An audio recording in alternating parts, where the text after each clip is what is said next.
Tonight on Connecticut's news station, another death on Connecticut's roadways during this 4th of July weekend. The latest report from state police. Plus smoke billowing out of one of Hartford's towers. We're learning more about that fire reported at the Frontier Communications building. Ringing in the red, white, and blue, we'll have the sights and sounds from around Connecticut as our state celebrates Independence Day.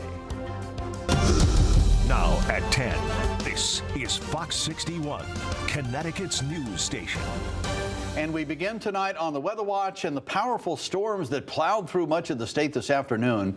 Good evening and thanks for joining us for the news at 10. I'm Brent Harden. And I'm Sarah Sanchez. A 4th of July soaker for many of us, but it was more than just the rain. Some people across the greater Hartford area saw significant flooding problems like this. Check out the flooding issues in the capital city along westbound Parkway. Cars and a fire truck had to trudge through a river through a road. And people driving on the highway may have dealt with this. Near zero visibility, windshield wipers flying, and the threat of hydroplaning as the torrential rains came down on 91 North in the Rocky Hill area. And how about this? Almost looks like a geyser reported as the flooding problems were prominent in parts of Wethersfield as well. Fox 61's Gabby Molina reports on some of the problem flooding spots around the greater Hartford area. A giant rain cloud over this 4th of July. Not a fun one. It was a lot of emotional distress. Heavy downpours leading to flash flooding that made roads and backyards in West Hartford look more like a lake. Like these off of Quaker Lane. Oh, it was coming down in absolute sheets and even the gutters couldn't take it. While the rain fell quickly, the damage it caused will be long-lasting. Nicole Silinock and her girlfriend are among those now left to pick up the pieces after their basement flooded. We were sweeping rain out.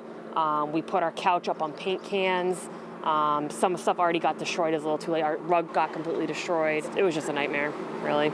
As soon as the downpours began, there was concern in Hartford's North End about flooding, and with good reason. Inside of North United Methodist Church, the water started pouring in, flooding the basement of this building and the one next door, bringing all of this mud in, and this isn't the first time it's happened.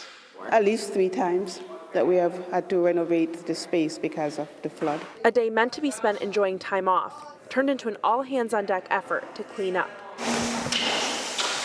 We had to get started. We couldn't wait until tomorrow. We couldn't wait until the next day. So we can't wait for funding. $85 million in state funding has been committed to address the long-time problem with flooding in Hartford. Now you have the North End that is literally drowning and water and sewage waste. Community activists say Monday's flash flooding is an example of just how desperately help is needed. You cannot just throw money at it. You have to get the job done.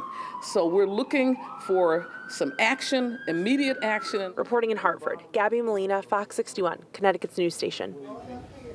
Well, now the rain has moved out and we're bringing in the heat and humidity. Yeah, classic feel for the start of July. Chief Meteorologist Rachel Frank joining us now with the forecast, tracking the rest of the week. And Rach, summer lovers about to get their fix. Yeah, I think that the most impressive thing about the next few days is actually going to be that it will be dry for a change. But yes, we've got the combination of heat and humidity and the potential for a heat wave with 3 days in a row with temperatures up around 90 degrees. Taking a look at the radar, you'll see a few lines of showers and storms that made it through the state today. It wasn't just about what fell from the sky, but was already fallen over the course of the last few days that made it so problematic.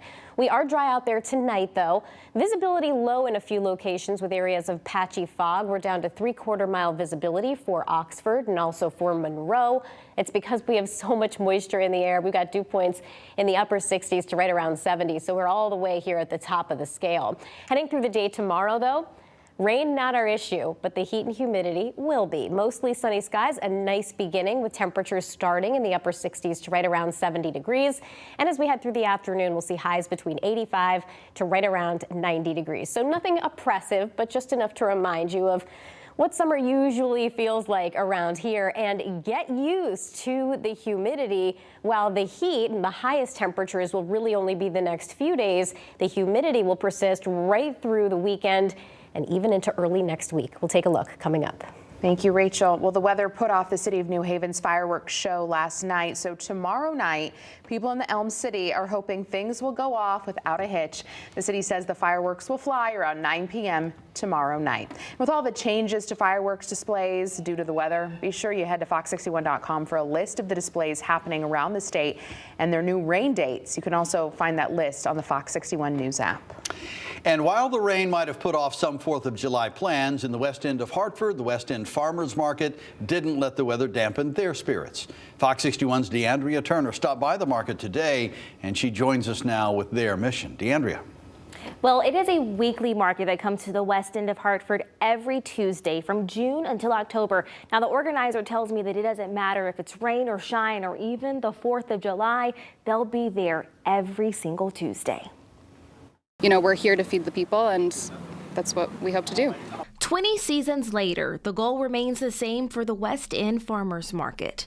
Organizer Jessica Emmons says that they want to provide residents easier access to freshly grown produce and give vendors access to new customers. I think it's a really huge benefit for the community, for food access for the farmers, the small businesses, everybody that comes out. They want to grow their business and we want to support them, and this is a great way to be able to do both. Every Tuesday, local vendors like Amy Davis, who owns Wicked Good Bakes, sets up shop on Clemens Green. It feels really good. It's my love language, so I'm always giving people bread. Whether it's fresh bread, fruit and veggies, and even flowers, residents like Jocelyn Serta say it's important to have access to this. In Hartford, we don't really have like super fresh produce, so having farmers markets really helps, with that. And not even rain or 4th of July stopped them from being here. And we want to get in the habit of people expecting us here every Tuesday. So we're here regardless of weather, regardless of what day it is, we're always going to be here. Being there for those who count on these days. So it was an icky day, and then I think we were just kind of like looking forward to this because we have like garden kitchen and like knowing we can get like really tasty sweet fruit today. That was just something, to look forward to. Now, another thing they do to make this farmers market more accessible is they double Supplement Nutrition's assistance program, or SNAP, benefits for customers. So say if you take $20 to the market, they're going to double it for $40 to shop. In the studio, DeAndrea Turner, Fox 61, Connecticut's news station. Really cool. All right. Thank you, DeAndrea. And speaking of our Fox 61 News app, like we mentioned, make sure you keep it handy to track severe weather across the state, especially as things get warmer and storms turn louder and potentially more dangerous. It's free for your smartphone or mobile device. And new tonight, a teenager has died following a crash in Westbrook this afternoon. State police say 19-year-old Nathaniel Appel Jr. crashed into a tree off Old Clinton Road near Hammock Road. Troopers are still investigating what led up to that crash. And this marks the 3rd death on Connecticut's roadways this 4th of July weekend, according to state police. And that tops the number of deaths from last year's Independence Day statistics, when 2 deaths were reported by state police. Between last Thursday and this morning, troopers have responded to about 6,100 calls for service. There have been more than 400 crashes reported, which is more than last year, and 34 people have been arrested for driving under the influence, still just a few less than last year. A new report highlights a troubling trend on America's roadways. That report shows pedestrian deaths across the nation are projected at a 41-year high. And the numbers are also up here in Connecticut. Fox 61's Angelo Bavaro breaks down those numbers for us tonight. The numbers tell a tragic tale on Connecticut's roadways. What we saw in 2022 in Connecticut was one of the deadliest years for all users of the roadways, for drivers and pedestrians. According to a report by the Governor's Highway Safety Association, Connecticut saw an 11% increase in pedestrian deaths from 2021 to 2022. Preliminary data shows 62 deaths last year. There are a lot of contributing factors we've seen with our fatalities, whether it's distracted driving, reckless driving to include speeding, whether it's alcohol or cannabis induced. The increase prompting action from state police, which launched a new initiative last May targeting traffic deaths. So far this year, we've seen a decrease of fatalities just for state police alone. Looking at what some of the contributing factors are, some of the hot spots that Connecticut State Police have seen with our fatalities, and kind of going out into those areas. The road to safety also passing through the state capitol. Lawmakers passed the Vision Zero bill this past session, which includes measures like education campaigns around drug driving and other action, such as red light and speed cameras upon the approval of the communities. The ultimate goal, 0 deaths. The work to get there, impossible to measure in miles. Looking at blood alcohol content, utilization of alcohol and cannabis on our roadways that impact. We also have, unfortunately, one of the highest incidents of wrong way driving deaths. The DOT also working on this issue. Some of those projects include reducing some multiple lane roads into 1 lane to slow cars down, and also making changes at some crosswalks by adding lighting or in some cases raising those crosswalks. Reporting in Wethersfield, I'm Angelo Bavaro, Fox 61, Connecticut's news station.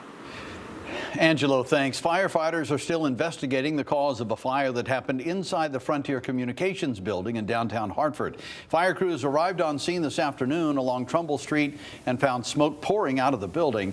The fire was found in a storage closet on the ground floor. No one was inside the building at the time and no injuries were reported. A scary fall in Bristol when a car went tumbling over a bridge this morning. Police say the vehicle was going north on Andrews Street and went off the road and over a bridge abutment over the river.